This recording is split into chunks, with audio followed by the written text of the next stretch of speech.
Lo primero que tenemos que reconocer, hermanos, que no es lo mismo una maldición generacional, que sí existen esas, porque Adán se la pasó a Caín y Caín se la pasó a su hijo, no porque se murió, ¿verdad? ¿O quién fue? Ah, no, fue Abel que se murió, ¿no?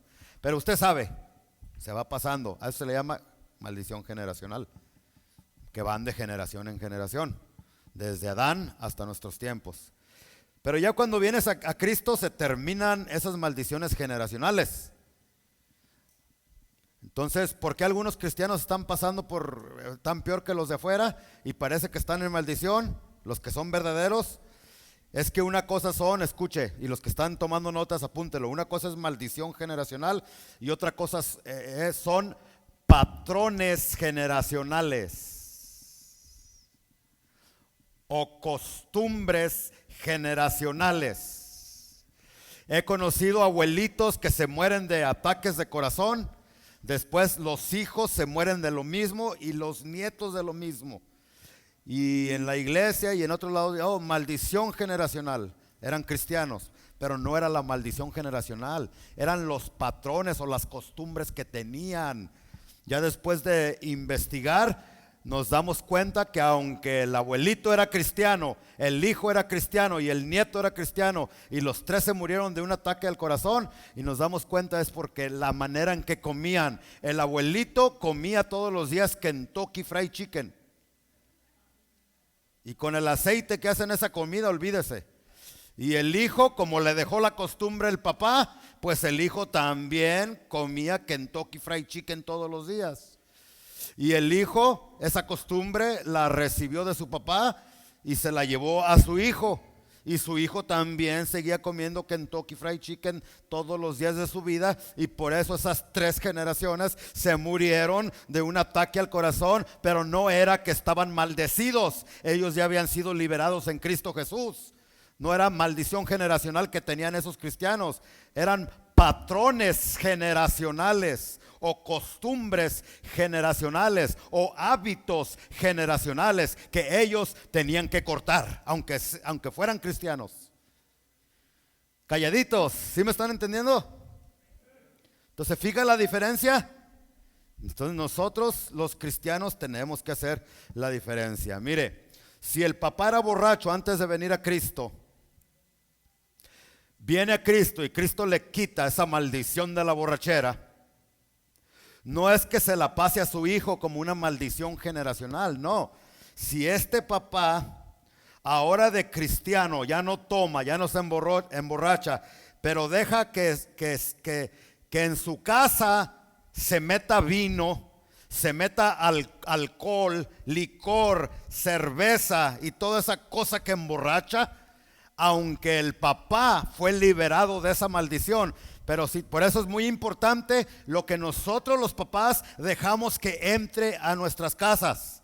Porque aunque seamos muy cristianos y muy hijos de Dios, pero si estamos todavía practicando ciertos hábitos, ciertas costumbres, eso abre las puertas para, aunque tú ya hayas sido liberado del alcoholismo, pero en tu casa permites que todavía pase todo eso, pues con mucha seguridad que tu hijo va a estar amarrado al alcohol también. Y es muy probable que se va a convertir en un alcohólico, una persona que va a estar tomando, no porque tengas una maldición generacional ahí, sino porque tú permites que entren esas cosas a tu casa. Si tú antes de venir a Cristo le pegabas a tu esposa, la usabas como punching bag, como costal de boxeo, porque hay muchos esposos así, ¿verdad? Ventajosos. Ya nomás porque están más fuertes que la mujer, piensan que Dios les hizo estos mazotes nomás para pegarle, y no es así. Bueno, si tú eras uno de esos que le pegabas a la esposa y te arrepentiste, la sangre de Cristo te salvó, te perdonó. Pero ahora de cristiano no le pegas, pero todavía le sigues hablando bien duro, sigues siendo majadero con ella, ya no le pegas físicamente, pero la maltratas verbal y emocionalmente, como hay muchos cristianos que todavía lo hacen con sus esposas, entonces después no te quejes que tu hijo cuando se case le va a meter sus golpes a la esposa también, aunque ya seamos cristianos. No es que estés maldecido, son esas costumbres que tienes que dejar para que Abraham y su familia fuesen verdaderamente libres de la maldición de la idolatría. Imagínense, Abraham, su papá de Abraham, servía a más de 1000 dioses, 1000 diferentes estatuas que eran dioses de Abraham. Cuando Dios en Génesis 12 le dice a Abraham: vete de tu tierra y de tu parentela, le estaba diciendo: deja las costumbres de tus papás para que tú seas verdaderamente libre.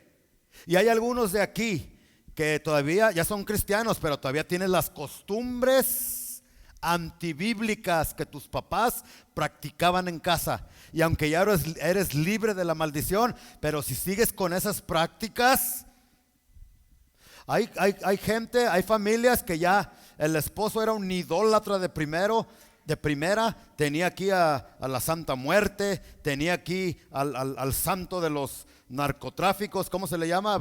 Valverde, tenía aquí al Santo Niño de Atocha, tenía aquí a la Virgencita de, ya no se sabe si es de Zapopan o si es de Jalisco o si es de Michoacán, yo no sé. Tenía un montón y se convierte el esposo de los ídolos al Dios verdadero. ¿Cuántos de aquí se han convertido de los ídolos al Dios verdadero? Dígame amén. Pero hay muchos que aunque se han convertido de los ídolos al Dios verdadero, todavía permites a tu mujer que tenga ídolos en la casa.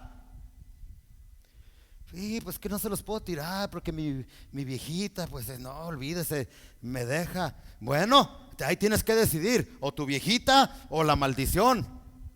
Porque aunque ya esa casa ha sido liberada de la maldición, pero si permites que alguien más todavía esté trayendo ídolos, eso te va a traer consecuencias a ti y a tus hijos todavía, aunque tú ya fuiste liberado de esa maldición de la idolatría.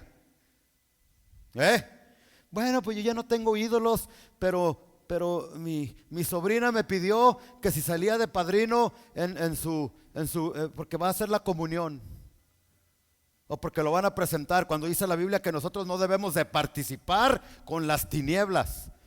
Te quiero mucho, ahijada, te quiero mucho, sobrina, pero no puedo participar en eso, ni tampoco te puedo dar dinero para eso. Es el cristianismo verdadero. Pero si andas participando en esas cosas y ya fuiste liberado de la maldición, pues olvídate, todavía van a haber consecuencias allí, aunque ya has sido liberado. ¿Sí me están entendiendo, hermanos? Entonces, en fin, la Biblia nos dice que todo lo que sembramos, eso vamos a cosechar. Eso ya no es la maldición, eso es una ley que Dios ha establecido para todos, seamos cristianos o no seamos cristianos. Hay que entenderlo, mis amados hermanos. Todo, seas cristiano o no seas cristiano, está la ley, aunque Dios te haya perdonado. Sí, es algo hermoso cuando Dios nos salva, pero lo que no hemos entendido, que al menos que Dios en su misericordia nos remueva las consecuencias del pecado y de nuestra pasada manera de vivir, pues qué bueno cuando lo hace. Pero la mayor parte del tiempo Dios perdona al pecador, pero le deja las consecuencias del pecado. Ejemplos: está don Juan Tenorio, que antes de Cristo tenía una mujer aquí, otra mujer allá, otra familia en México, otra en Guatemala y otra en El Salvador.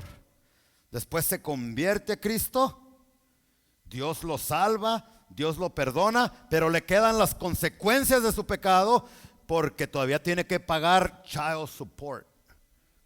O ¿cómo se le llama? ¿Mal qué? Sí, dígalo fuerte porque no. Manutención. Ahí están las consecuencias. Dios lo perdonó, pero ahí están las consecuencias. Te vas a un edificio de 5 pisos y dices: me voy a matar. y te avientas. Pues, hermano, si tú te quitas la vida, dice que los que matan no entrarán al reino de los cielos. Pero a medio camino, antes de que pegues al suelo, te arrepientes y le pides perdón a Dios. Te pregunto, ¿Dios te perdona? ¿Sí o no? ¿Te perdona cuando vas a la mitad del edificio? ¿Te perdona Dios, sí o no? No traten de hacerlo, porque a lo mejor no tienen chance. Te perdona, pero de que te des el burrazo, o ¿cómo? ¿El qué? Del golpe, ¿quién te libera? Dios te perdona, pero te mueres, chiquito. Las consecuencias. Eso no quiere decir que estás bajo maldición. Hay una diferencia entre estar maldecido y otra diferencia entre que tenemos que cosechar lo que sembramos, chiquitos. Y eso nadie nos lo quita. Ni a los pastores, ni a los evangelistas, ni a los que se sientan cada 8 días. Todos vamos a cosechar lo que sembramos. ¿Eres ahorita de joven bien rezongón y bien desobediente con tus papás? Ándale, sigue de desobediente. Sigue de... Y Yaneda ya se está riendo porque ha de ser bien rezongona. Mírela. Ya te escuché, Janet, ya te escuché. Pórtate bien, Janet, pórtate bien. Bueno, ahorita andas bien de rezongón y desobediente y maleducado con tus papás. Acuérdate, chiquito, chiquita, que está la ley de la siembra y la cosecha. Cuando te cases y tengas tus hijos, y después que tengan 15, 16, 17 años y que estén rezongándote y que estén desobedeciéndote y que te estén faltando el respeto, no andes chillando, Y aunque seas cristiano o cristiana, no estás maldecido, no estás bajo maldición. Simple y sencillamente estás recogiendo lo que sembraste. No, pero yo pensé que Dios sí te perdonó de que fuiste rezongón a tus papás, sí te perdonó, sí. Ya no te vas a ir al infierno por haber rezongado a tus papás, pero tus hijos te van a hacer lo mismo, al menos que Dios haga la obra en ellos, porque si no, sigue la misma. ¿Te llevas a tu mujer antes de casarse y tuviste relaciones sexuales antes de casarse y ya los dos en el altar le pidieron perdón a Dios? ¿Dios los perdonó, sí o no? Los perdonó, pero la ley de la siembra y la cosecha. No empieza a llorar y a chillar cuando a tu hija también se la roben. Al menos que esa muchacha se entregue a Cristo y haga el cambio ahí. Pero eso ya no sería maldición, hermanos. Eso ya sería la ley de la siembra y la cosecha. Entonces, ¿sí estamos entendiendo? Entonces, una persona que ha sido liberada de la maldición, ¿pueden esas maldiciones regresar a esa persona? La respuesta es sí, hermanos, sí. Si nos descuidamos como cristianos, dice la Biblia que si comenzamos a practicar el pecado, entonces le estamos abriendo las puertas a la maldición. Y qué tristeza, después de que Cristo se hizo maldición para que nosotros viviésemos en bendición. Después de ese sacrificio que Cristo hizo para que nosotros heredásemos la bendición de Dios, volvemos a lo mismo de la maldición por practicar el pecado. Y hay muchos cristianos que practican el pecado. Y de tanto y tanto y tanto y tanto hasta que se quebra el cántaro. ¿O cómo va el dicho ese? Entonces, ahí le voy a dejar, hermanos, ahí le voy a dejar. ¿Puede un cristiano volver a caer bajo la maldición? Pregúntele a los israelitas. Cuando el profeta Balaam fue contratado por el rey Balac para que le maldijera a los israelitas, ¿se recuerdan? Entonces ahí va el profeta Balaam y quiere maldecir al pueblo de Israel, Balac le dio dinero al profeta Balaam para que le maldijera al pueblo de Dios. Y ya dice la Biblia en el libro de los Números que cuando el profeta Balaam quería maldecir a la gente, no podía. Y los bendigo. Y los quería decir los maldigo, pero no les salía porque no podía. Dios no se lo permitía. Cuando nosotros estamos cubiertos con la sangre de Jesucristo, tenemos una protección, hermanos, y se puede decir que somos inmaldecibles. Vivimos y caminamos bajo la bendición de Dios. ¿Cuánto le dan gloria a Dios por ello? Pues no podía. Y ahí estaba el profeta. Haga de cuenta que yo soy el profeta y ustedes son el pueblo de Israel. Están viviendo en sus camps, en sus casitas, y desde la montaña se asoma el profeta y dice: los bendigo. Y el rey se enoja: oye, yo te di tanto dinero para que me los maldijeras y me los estás bendiciendo. Y luego el profeta dice: es que ellos son benditos de Jehová y no puedo maldecirlos. Pero ¿sabe lo que hizo el profeta Balaam? Como no pudo maldecirlos porque eran inmaldecibles, así como nosotros, ¿a que no sabe lo que hizo? Dice: esto les voy a poner una trampa. Y dice que fue y agarró a todas las mujeres del rey, del pueblo del rey Balac, e hizo que los israelitas se metieran en fornicación con las mujeres paganas. Y allí fue donde cayeron en maldición. ¿Sí me entendieron, hermanos? Así dice la Biblia. No pudieron ser maldecidos, pero cuando ellos mismos cayeron en fornicación y en práctica de ese pecado horrible, hay muchos que dicen que son cristianos y viven juntos sin casarse. Y no podemos decir que no eres cristiano, que no eres hijo de Dios. Pero si estás practicando el pecado del adulterio y la fornicación, mucho cuidado, porque la maldición puede volver a tu casa, a tu familia. Entonces, obedece al Señor. Otra vez, ¿para qué una noche más con las ranas? ¿Para qué? ¿Qué necesidad de estar una noche más con las ranas cuando puede ser totalmente liberado? Ay, está muy duro el mensaje, pastor. O sea, a Jesús le dijeron también palabras duras esta. ¿Y qué dijo dijo Pedro, ¿verdad? ¿Y qué dijo Jesucristo? ¿Tú también te quieres largar? En el original griego, hermano. Muchos dicen: oh, Jesús, mucho amor. Pues sí, mucho amor, pero les hablaba firme y fuerte. En el original así dice, hermano José: ¿ustedes también se quieren largar? ¿A dónde iremos?, dijo Pedro, si solamente tú tienes. No son palabras duras estas, son palabras de vida eterna que pueden cambiar tu futuro aquí en la tierra y en la eternidad también. Amén.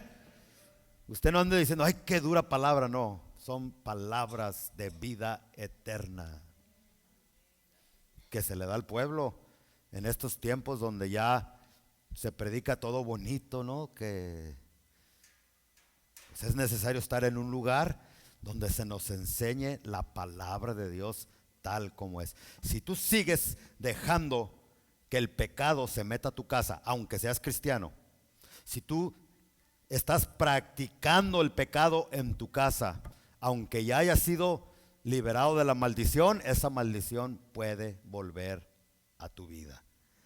Así es que dile al que está a tu lado: mucho cuidado, mijito, o mijo, como quieras. Mucho cuidado.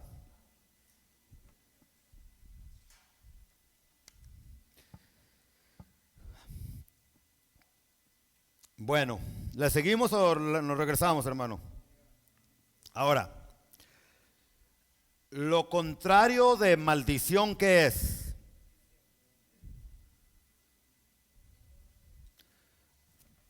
Bendición.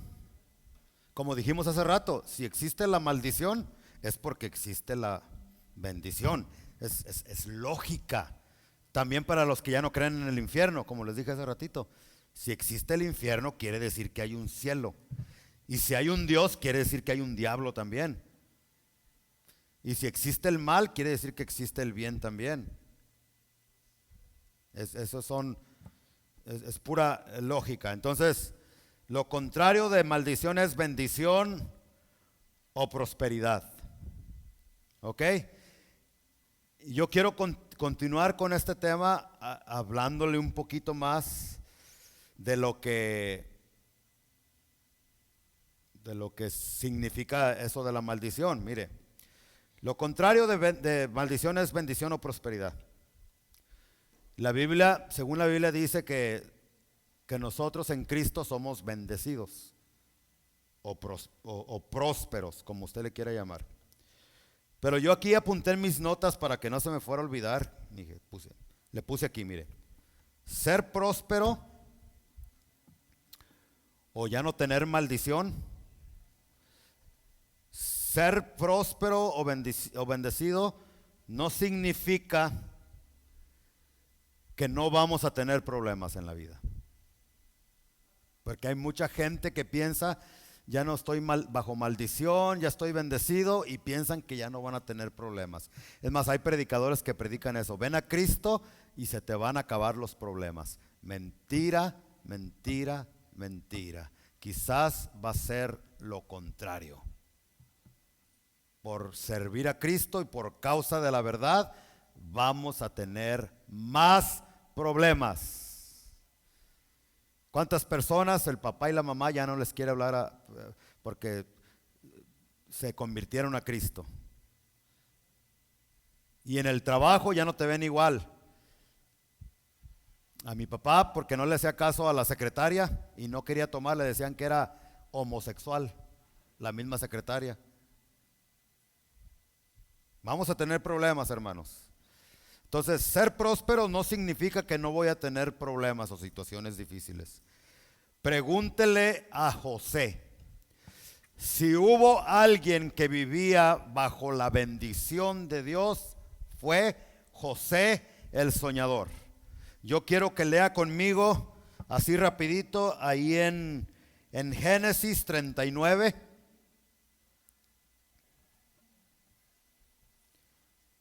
Génesis 39.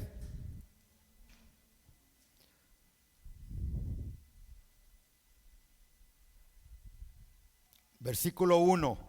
Dice: llevado pues José a Egipto, Potifar, oficial de Faraón, capitán de la guardia, varón egipcio, lo compró de los ismaelitas que lo habían llevado allá. Pero fíjese lo que dice el versículo 2. Mas Jehová estaba con José.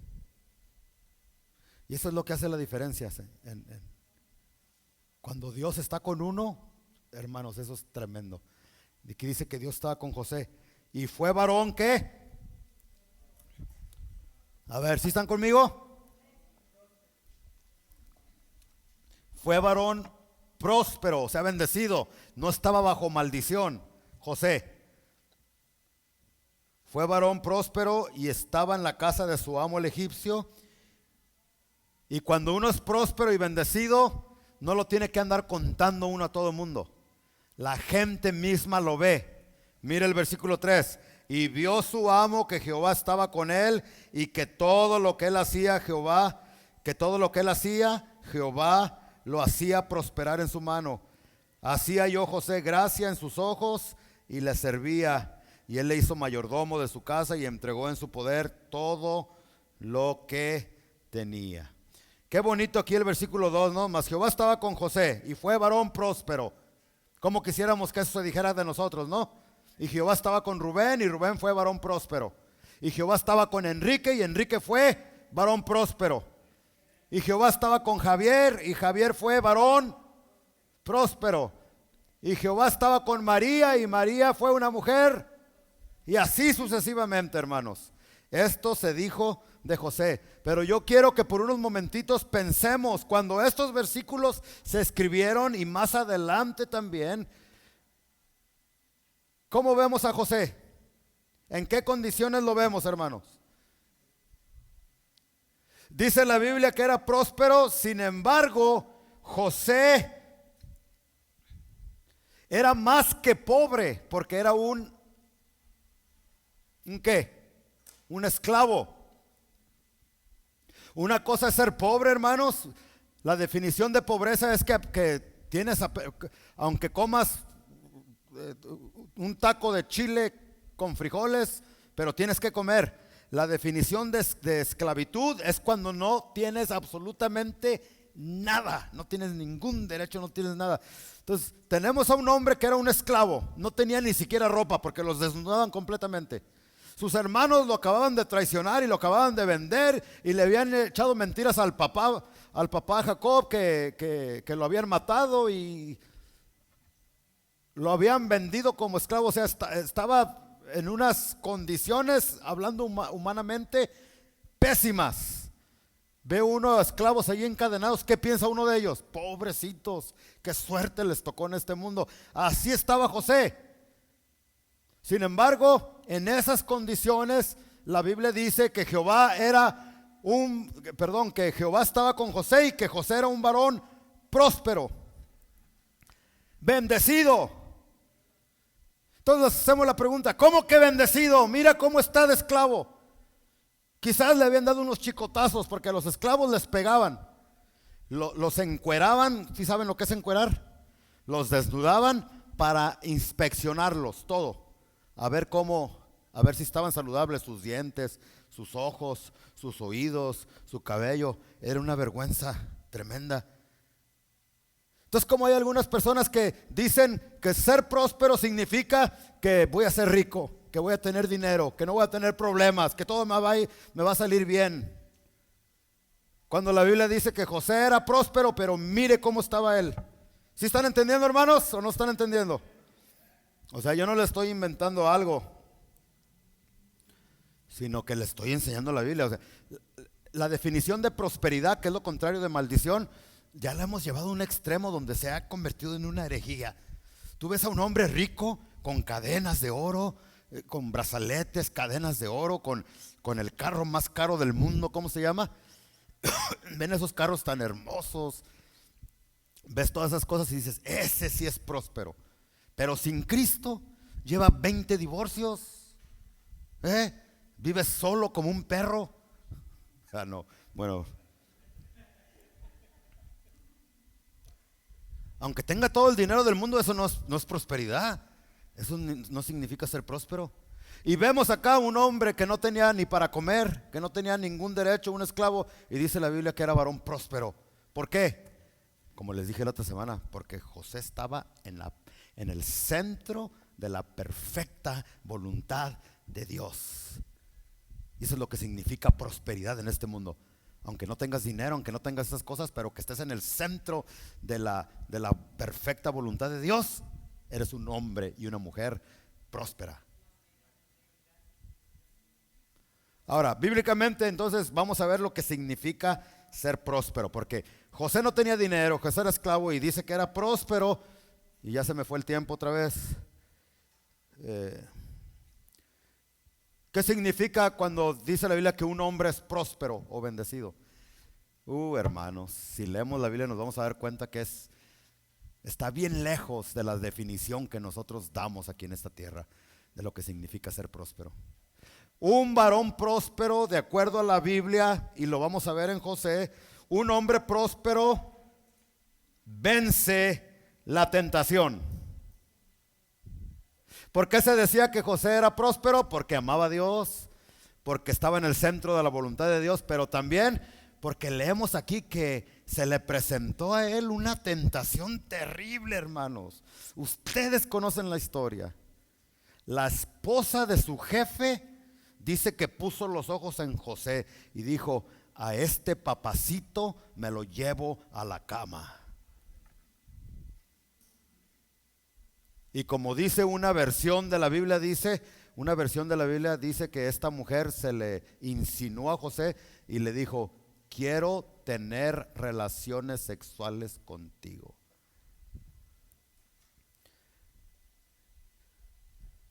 Hace rato les dije que nosotros somos inmaldecibles cuando estamos en Cristo Jesús, pero hay una manera de que podemos volver a eso si nosotros caemos en la práctica del pecado. Ujú. Y tal parece que uno de los ganchos y trampas que el diablo usa para hacer caer el hombre, más que el dinero, más que la fama y más que cualquier otra cosa, son las escobas con faldas. Mire, yo he escuchado de grandes hombres de Dios que se subían al púlpito y una gloria, una palabra, que la gente era bendecida. Sin embargo, no los pudo tumbar el diablo, no los pudo tumbar la maldición, no los pudo nada. Pero llegó una escoba con una minifalda y cayeron.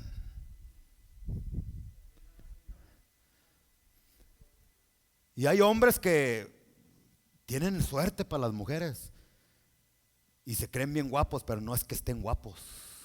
¿No ha visto usted mujeres que están con hombres, mujeres bien bonitas que están con hombres feos, feos? Ay, sí,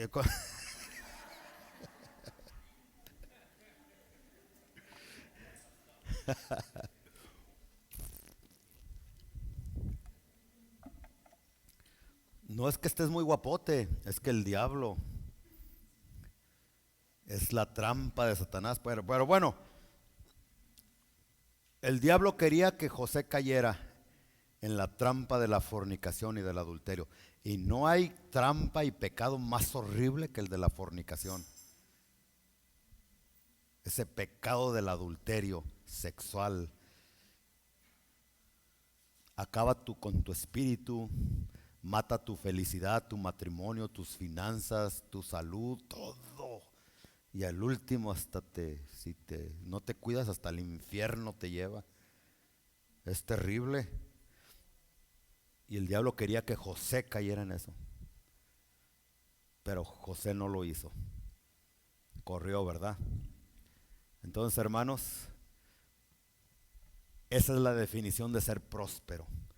Cuando tú te ves cara a cara con una tentación y en el poder de Jesucristo tú puedes vencer esa tentación, de acuerdo a la Biblia, tú eres un hombre bendecido y próspero porque venciste la tentación, aunque no tengas miles de dólares en el banco. ¿Cuántos pueden decir amén a esto? Aquel tiene varios millones, pero tiene una mujer y traiciona a su otra mujer y otra por acá y otra por allá. Eso no es ser próspero. Ser próspero es amar a Dios para vencer la tentación. También vemos que un hombre próspero perdona a los que los ofenden. José tenía razón para vengarse de sus hermanos, porque le habían hecho. Y a lo mejor le estoy hablando a alguna persona que alguien te ha hecho, pero han hablado de ti, te han maltratado, te han tratado como basura, han hablado cosas que no son de ti, te han ofendido, te han hecho llorar, hasta ahorita te duele el corazón todavía. Un hombre próspero es aquel que cuando lo ofenden, ese hombre, esa mujer, perdona a los que lo ofendieron. José lo hizo. Y por eso vemos que José, de acuerdo a la Biblia, era un hombre próspero y no estaba caminando bajo la maldición, sino bajo la bendición. Aunque era un esclavo y le fue como en feria porque lo echaron a la cárcel injustamente y no sé cuántas cosas le pasaron, pero él era un hombre próspero. Hermanos, cuando veamos, yo no sé, yo he visto hermanos, he conocido, que apenas tienen para comer, hermano Amador, sus taquitos con frijoles, sus chilitos, pero son hombres y mujeres, hombres prósperos, que oran por alguien que tiene cáncer y sanan en el nombre de Jesús. Porque la prosperidad no solamente se mide por el dinero que uno tiene o los títulos que uno tiene, sino por la relación que tú tienes o que tenemos con Dios. Esa es la verdadera prosperidad. Bienaventurado, fíjese la definición de prosperidad, la definición bíblica. Bienaventurado el hombre que no anduvo. ¿Cómo dice el Salmo 1? Ya se me fue, aquí lo tenía y se me fue.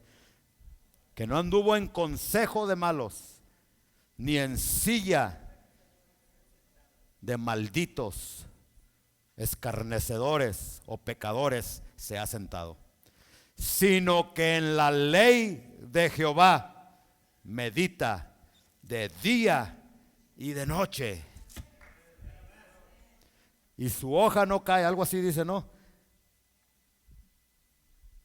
Entonces, mis amados hermanos, no midamos la bendición por lo que tenemos, sino por si estamos o no estamos en el centro de la voluntad de Dios. Otro varón que dice la Biblia que era próspero, hermanos, era Job. Ahí en Job 1, vamos, yo sé que ya se fue el tiempo, pero así rapidito voy a tratar de cerrar ya. En Job 1:1 dice: hubo en la tierra de Uz un varón llamado Job, y era este hombre perfecto y recto, temeroso de Dios y apartado del mal. Eso significa prosperidad en la Biblia, hermanos, cuando eres temeroso de Dios. Aunque no digas de dinero, aunque puedes tener dinero. Dice, y le nacieron 7 hijos y 3 hijas. ¿Cuántos saben que tener muchos hijos es prosperidad de Jehová también? No, ahora ya nomás 2, 3 y ya.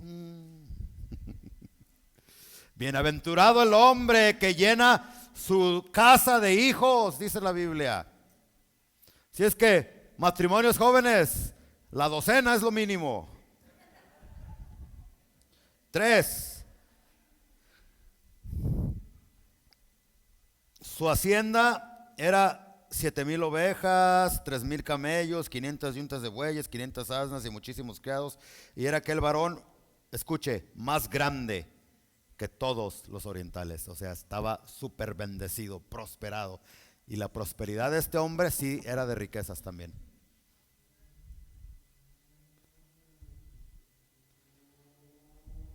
¿Sí lo leyó, hermanos? Bien. Pero ser próspero no significa que no te pueden pasar situaciones. Porque a pesar de que dice la Biblia que este hombre era un varón próspero, Job, ¿qué pasó?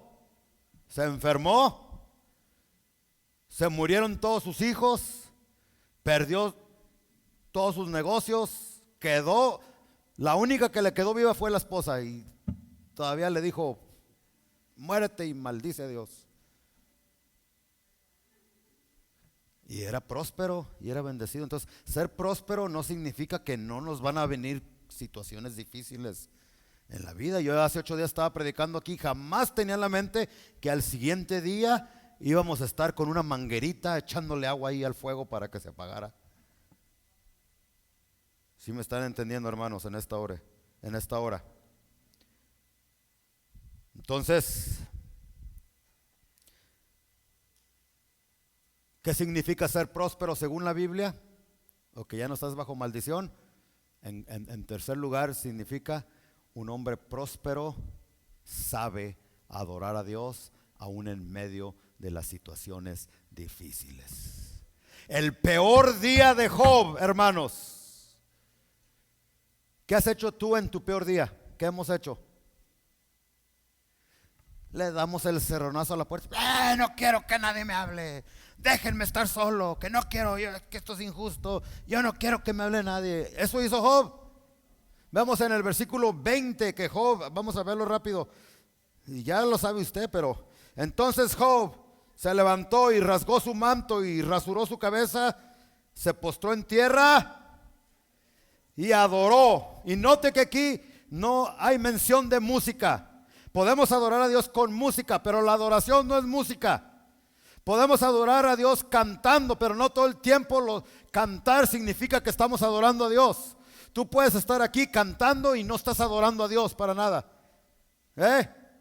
Y vemos aquí en la Biblia que Job se postra y en medio de esta situación adora a Dios. Los hombres prósperos que ya no están caminando bajo maldición han aprendido a que no solamente se adora a Dios en los momentos que lo tienes todo, sino en los momentos más, en los peores días de tu vida.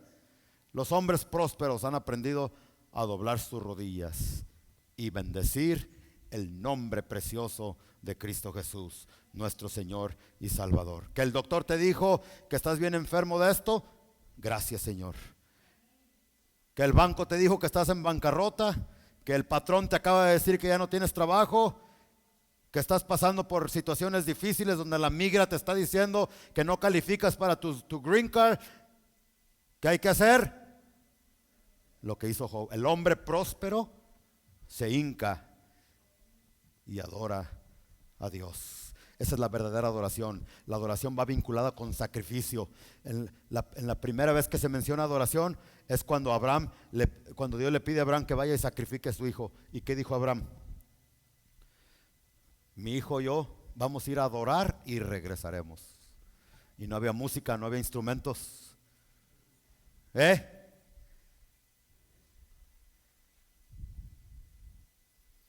Jehová dice, quitó, Jehová dio, Jehová quitó, sea el nombre de Jehová bendito. Ya se los había dicho, se los vuelvo a repetir. La bendición de Dios, hermanos, no solamente está cuando Dios te da cosas. También la bendición de Dios está cuando Él te quita cosas. Y en medio de esa situación nosotros podemos doblar nuestras rodillas y adorar a Dios. David, ¿le puedo decir otros hermanos? David era un hombre bendecido. Sin embargo, le fue como en feria con Saúl. O sea, el punto aquí es que el hecho de que ya no estás bajo maldición y que estás caminando bajo prosperidad y bendición no significa que no vas a tener retos en la vida, no significa que no vas a tener situaciones en la vida. No significa, como dijimos, que vas a vencer la tentación, vas a ser una persona que perdona y vas a ser una persona que adora en medio de la situación difícil. Y en cuarto lugar, como David, vas a ser una persona que no pelea con sus hermanos. David peleó contra Goliat y lo mató, tenía la fuerza para hacerlo. David peleaba con osos y con leones. Sin embargo, en la Biblia usted nunca va a leer que David en alguna ocasión peleó con sus hermanos y sus hermanos lo picaban. Sus hermanos decían cosas de él, que era esto, que era aquello. ¿Usted cree que él no tenía la fuerza y la habilidad para pelear con sus hermanos y ganarles? Sin embargo, nunca ve que David se enfrenta a sus hermanos. Hay que escoger nuestras batallas, hermanos. No quiere decir que no tenemos que pelear, pero hay que escoger nuestras batallas. Y los pleitos no es con la familia, no es con los hermanos, no es con los papás, no es con los hijos, es contra Satanás y sus demonios, que es la verdadera fuente de todos nuestros problemas y todas las situaciones que estamos pasando. Y en lugar de estar y agarrándote de las greñas con tu hermano, con tu primo, con tu tío, con tu cuñado, con tu suegra, mejor agárrate de las greñas con Satanás en el nombre precioso de Cristo Jesús, que es el verdadero causante de todas nuestras desgracias, juntamente con el yo. Y se me fue el tiempo, hermanos. Pero ¿qué les parece si la próxima semana, en el mismo canal y a la misma hora, se va a poner buena la cosa el próximo domingo? Vénganse, no se queden, porque vamos a hablar de la bendición de Abraham y vamos a estudiar cuál era la bendición de él. Y eran hombres que no estaban caminando bajo maldición y se van a gozar, porque esas notas, si se las doy ahorita, me voy a tardar otra hora y no quiero, hermanos. Por ahorita, hermanos, dele gracias a Dios que usted ya no está bajo maldición, sino está bajo la bendición comprada por Cristo en esa cruz. Pero no te descuides y comienza a practicar el pecado. Y si tú eres de esas personas que ya andas practicando el pecado, arrepiéntete y deja esas cosas. Es por tu bien, es por tu bien. Y vamos a hablar de por qué hay algunos cristianos que sí tienen millones de dólares, así como Abraham, Isaac, Jacob, David, Job, y hay otros cristianos que no. De eso vamos a hablar para la siguiente semana. Así es que no se lo pierda. Póngase de pie, hermano, en esta hora.